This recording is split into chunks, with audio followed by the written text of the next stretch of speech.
Información precisa, completa, veraz, objetiva e independiente. Directo a tu pantalla. Voz de América en RCR 750. Una pregunta. ¿Dónde está el diálogo de Venezuela y el retorno a elecciones libres y justas? Aún sin respuesta. La Casa Blanca vuelve a colocar a Venezuela en el centro del debate. Autobuses con miles de migrantes, en su mayoría centroamericanos y venezolanos, son trasladados a varias ciudades, entre ellas la capital del país. Aquí que nos dejaron a la deriva, sin saber para dónde ir. Llegan desde estados republicanos. También habrá autobuses y probablemente habrá más vuelos. Que están en contra de las políticas demócratas. Entonces, la administración Biden ha estado arrojando una gran cantidad de migrantes en ciudades a lo largo de la frontera. Están utilizando a los migrantes como instrumento político. Y una pregunta que dista mucho de cristalizarse. De inmediato procedamos a un plan Vuelta a la Patria. En B360 te explicamos la situación con el reciente traslado de migrantes indocumentados a ciudades santuario. ¿Qué marco legal les ampara? ¿Qué salida les ofrecen? ¿Y por qué no pueden ser deportados? Hola, ¿qué tal? Les saluda Cristina Caicedo Smith y bienvenidos a B360. Y bueno, el tema de la migración irregular en Estados Unidos al parecer ha salido de las fronteras para volverse foco de atención en ciudades capitales como Nueva York y aquí en la propia sede del gobierno federal, Washington D.C. Desde hace meses, autobuses cargados de migrantes indocumentados, en su mayoría centroamericanos, venezolanos y nicaragüenses, han sido enviados desde Arizona, Texas y Florida a conocidas ciudades santuario de las que no pueden ser expulsados. ¿Por qué? B360 les explica.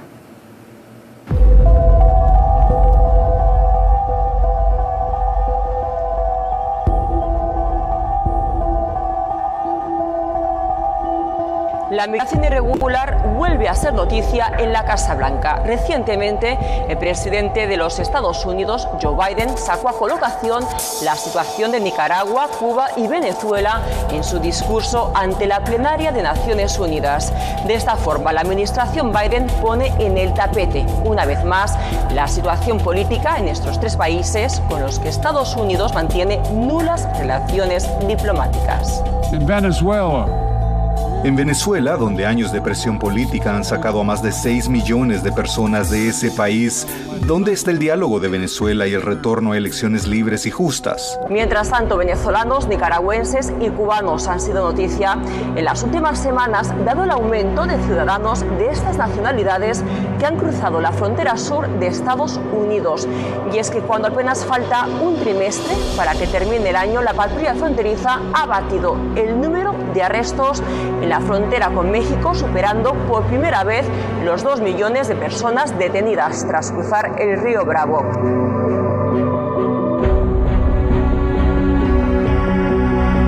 Según fuentes oficiales, las cifras de agosto dan cuenta de que de los 203.598 encuentros con migrantes, 55.333 eran de Venezuela, Cuba o Nicaragua, lo que marca un aumento del 175% en un año.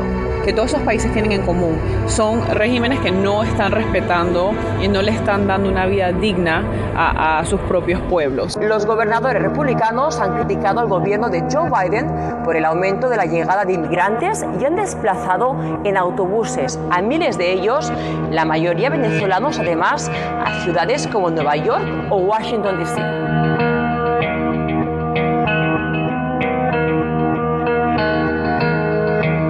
De Texas para acá nos dieron una bolsa de comida donde venían galletas y refrigerio, algo de comer, sí, claro, nos dieron algo de comer, un viaje de 40 horas, claro, un viaje bastante largo, bastante fuerte y bueno, lo que no fue inesperable fue aquí que nos dejaron a la deriva sin saber para dónde ir. Nuestro destino es llegar hasta Nueva York. El pasado mes de abril, el gobernador de Texas, Greg Abbott, fue el primero en protestar por la política migratoria de la Casa Blanca y en su intento de mostrar su rechazo comenzó a enviar autobuses con migrantes a varias partes de la ciudad capital, incluso a las puertas de la residencia de la vicepresidenta Kamala Harris. Entonces, la administración Biden, mientras hablamos con los números actuales, incluso antes de la eliminación del título 42, ha estado arrojando una gran cantidad de migrantes en ciudades a lo largo de la frontera, dejando que las ciudades se enfrenten a desafíos que no tienen la capacidad de tratar. En respuesta, el Departamento de Estado insiste en que se trata de personas que buscan una salida legal a su estancia en Estados Unidos. Son personas que están buscando refugio, asilo, y lo están haciendo de una forma legal, de una forma humana y de una forma ordenada. Pero la primera autoridad de Texas no ha sido la única en despejar sus refugios, llenando las calles de otras ciudades. También lo ha hecho el gobernador de Arizona, Doug Ducey, y recientemente el gobernador de Florida, Ron DeSantis, quien se sumó a la iniciativa enviando 2 aviones con inmigrantes a Martha's Vineyard, en Massachusetts, lugar de veraneo del expresidente Barack Obama, lo que enfureció aún más al Partido Demócrata.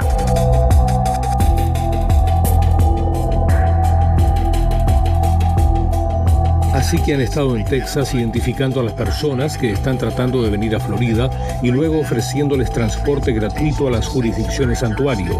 Y así fueron de Texas a Florida, a Martha's Vineyard. Fue un vuelo. También habrá autobuses y probablemente habrá más vuelos.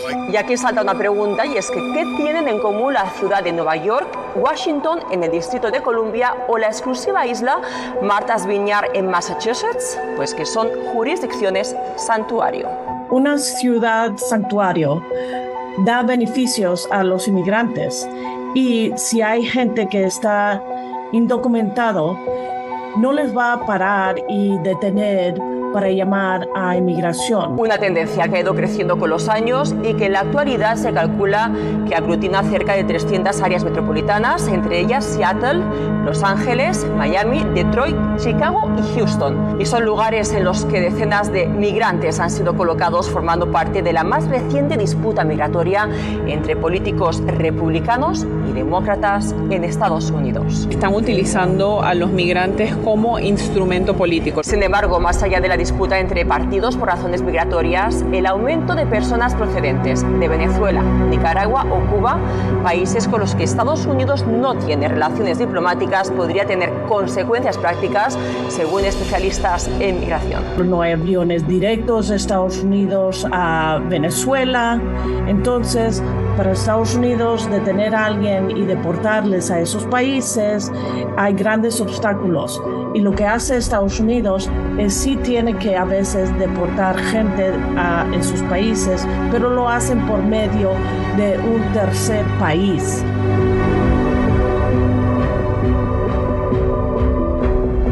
Y al igual que una papa caliente, el interés en la cuestión migratoria renace con cada evento electoral en el que cada partido revive promesas que terminan sembrando esperanzas que aún la historia no ha podido cristalizar. Carolina Valladares, Voz de América, Washington.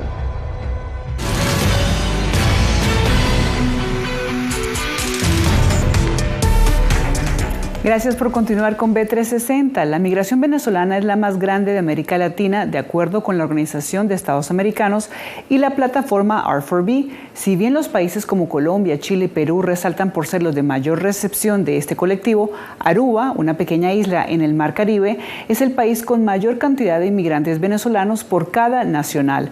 Nuestra compañera Natalie Salas Guaitero conversó con la primera ministra de Aruba sobre las opciones para estos ciudadanos y los desafíos que enfrentan al ser un país pequeño recibiendo una migración inesperada. Veamos.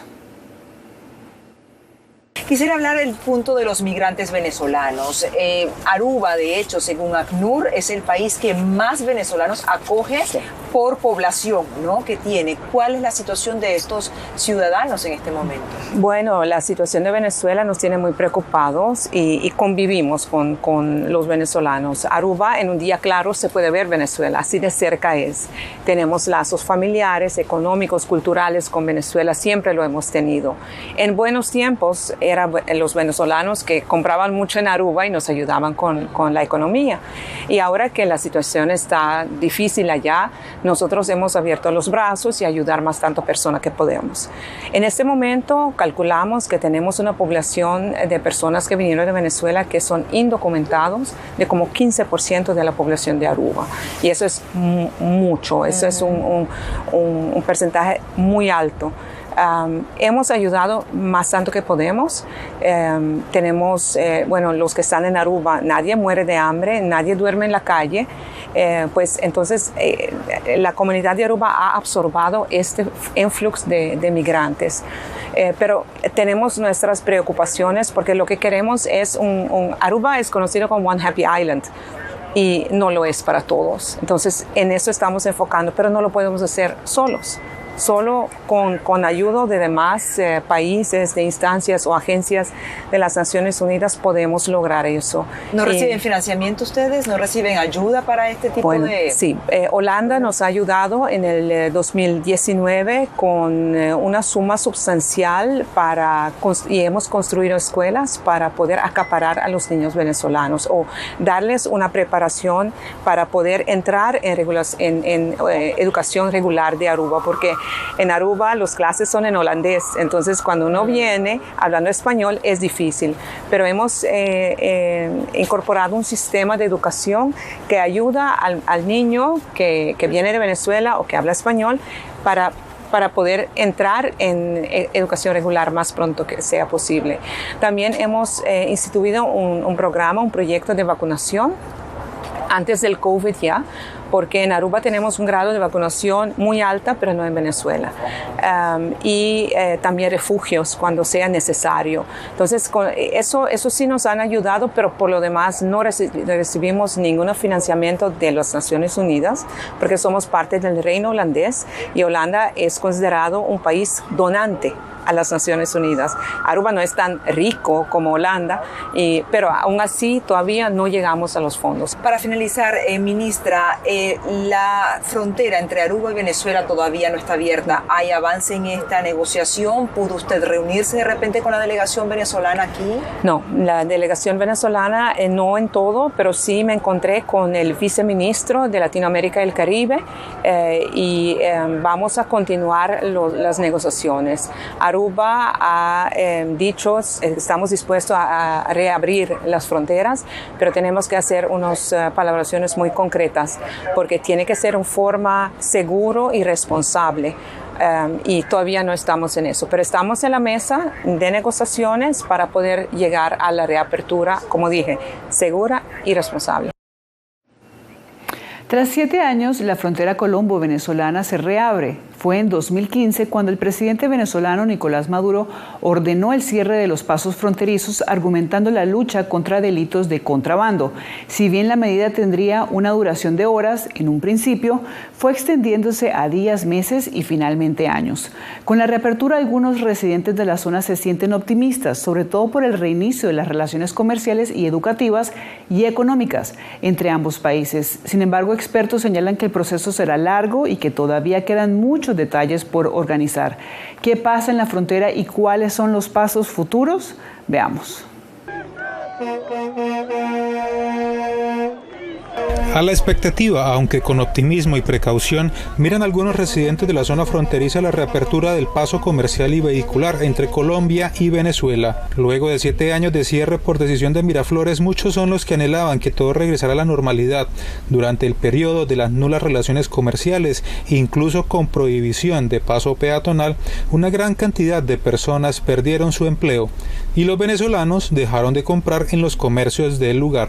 Cónchale, eso también va a beneficiar mucho a la población mutuamente, porque las personas que viajan de país en país a veces van por trochas, por caminos verdes, y siempre hay extorsiones, siempre hay un peligro, siempre hay una incertidumbre de si uno va a llegar a tal lugar o no. Se espera que en las próximas semanas el cruce de camiones de carga por los diversos puentes internacionales que comunican a Cúcuta con Venezuela sea restituido, aunque sea de manera protocolaria, como lo han señalado las autoridades venezolanas. Me parece súper bien porque nos reactiva a nosotros el comercio. Los esperamos a todos los venezolanos a que vengan y nos compren. Es una gran noticia que el gobierno haya podido solucionar esos problemas, ese conflicto con el pueblo venezolano, ¿no? Porque vivimos el uno del otro. Sin embargo, pese al optimismo de algunos residentes, economistas advierten que la demanda puede ser mayor a la oferta y la vida comercial en la frontera podría no ser la misma que la que quedó en los recuerdos de colombianos y venezolanos. CEPAL proyecta para Venezuela este año un crecimiento del 10% del PIB, que eso me parece interesante. ¿Eso qué significa? Un aumento también de la demanda y que va a verse reflejado precisamente en la zona de frontera. Eso es importante, sí, en la medida en que tengamos la capacidad económica y el aparato productivo para poder responder a esa demanda. O en su defecto, si no tenemos, esta demanda se va a traducir en mayor inflación, posiblemente. No es conveniente que se realice la apertura teniendo en cuenta, primero, que Cúcuta es una ciudad que se encuentra con muchos problemas económicos y segundo, que al venir más personas acá a Cúcuta se va a presentar la inflación. Cúcuta en Colombia y San Antonio del Táchira en Venezuela comparten actualmente 4 pasos fronterizos. El puente internacional Simón Bolívar, que es el más conocido y transitado, el puente La Unión y el puente Francisco de Paula a Santander. Según el gobierno colombiano, próximamente se reabrirá el puente en el sector de Tienditas.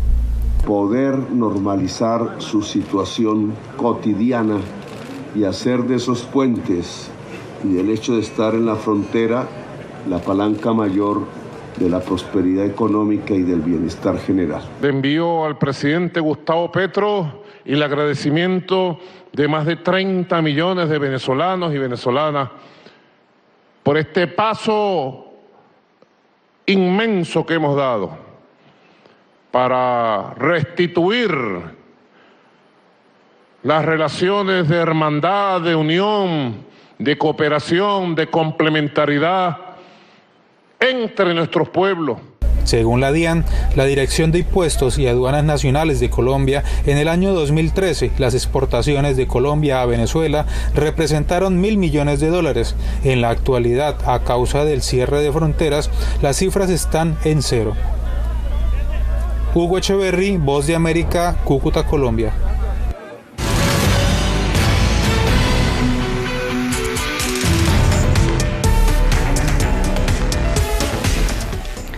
Continuamos en B360. Le contamos ahora sobre una nueva técnica que se impone en Venezuela como una forma de hacerle frente a la crisis económica. Se trata de las esterilizaciones quirúrgicas que han aumentado conforme persiste la crisis económica. En los hospitales públicos, mujeres hacen fila para poder practicarse este procedimiento que se ha convertido más popular que los anticonceptivos, que suelen ser escasos y de alto precio.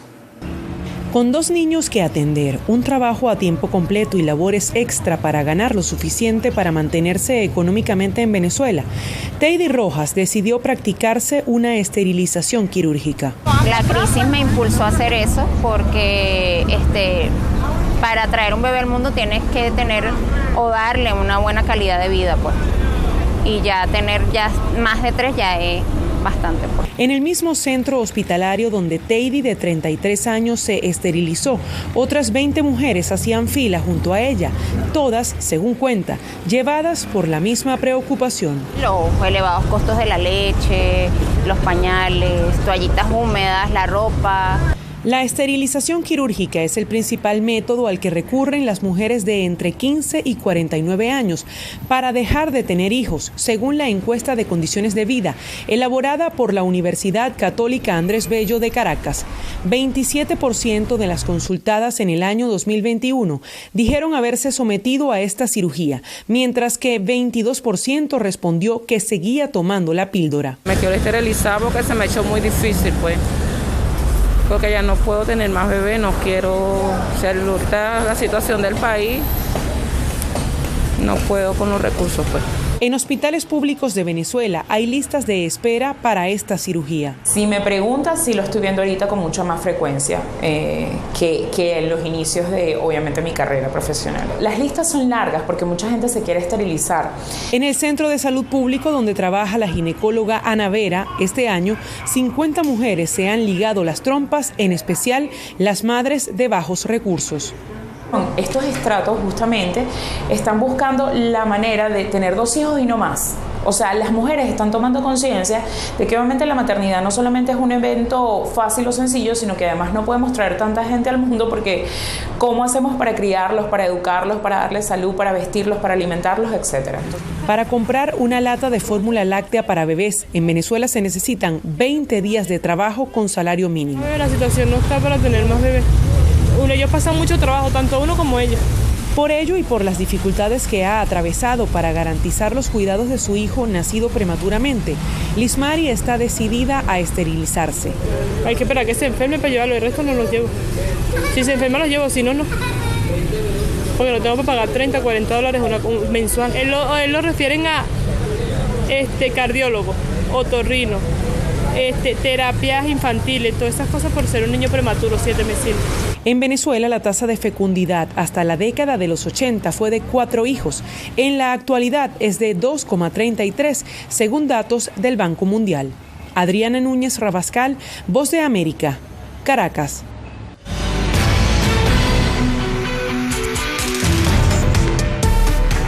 Septiembre es el mes de la herencia hispana en Estados Unidos, conmemoración que busca resaltar las contribuciones de las comunidades hispanas a la cultura y a la sociedad estadounidense. En el marco de estas celebraciones se estrenó en Washington una ópera escrita e interpretada completamente en idioma indígena, la primera en su género, que busca además llevar a los presentes a reflexionar sobre temas tan actuales como la identidad y el cuidado del medio ambiente. Conversamos con sus protagonistas y esto fue lo que nos contaron.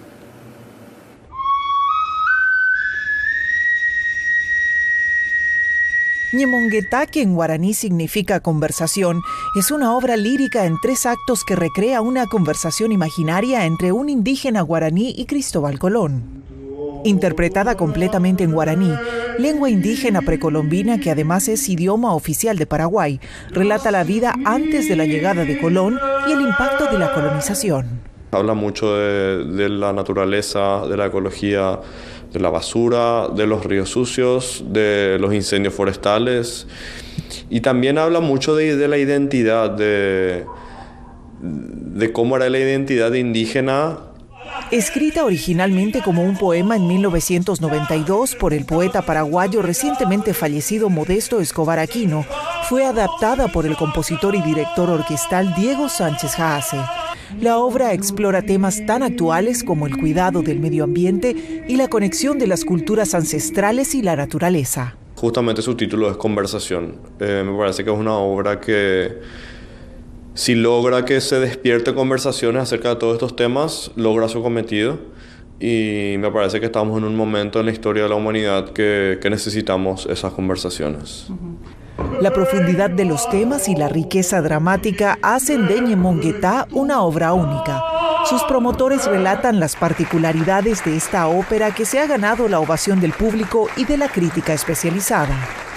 Que es una monoópera, una ópera que solamente incluye un cantante que no solamente canta, sino que además se acompaña a sí mismo en instrumentos indígenas. Con un rigor musical propio de grandes obras líricas, su intérprete relató los desafíos que implicó participar en este proyecto, desde el estudio del idioma guaraní hasta la interpretación con instrumentos indígenas, retos que al final de cuentas le resultaron familiares. Las líneas melódicas están muy cerca de la música indígena, entonces se sienten muy naturales, se sienten muy como primitivas. Yo lo siento por lo menos como que me viene de adentro y son melodías ancestrales. Siento que a todos los latinoamericanos tenemos una llama indígena adentro, ¿verdad? Y que no está apagada. Con un lleno total en sus 2 presentaciones, primero en Nueva York y luego en Washington, Ñemonguetá tuvo su estreno en Estados Unidos de la mano de Ópera Hispánica y el Museo Smithsoniano del Indígena Americano. Y lo importante de traer esta obra es representar a las culturas sudamericanas, a las culturas aborígenes, a las culturas de los países de nuestro continente, a la cultura hispana, y presentarlos aquí en Estados Unidos. Ópera Hispánica es una organización que busca promover la cultura hispana a través del arte y la música en Estados Unidos. Sus creadores preparan una nueva gira para Ñemonguetá que incluirá varias ciudades de Estados Unidos. Belén Mora, Voz de América, Washington.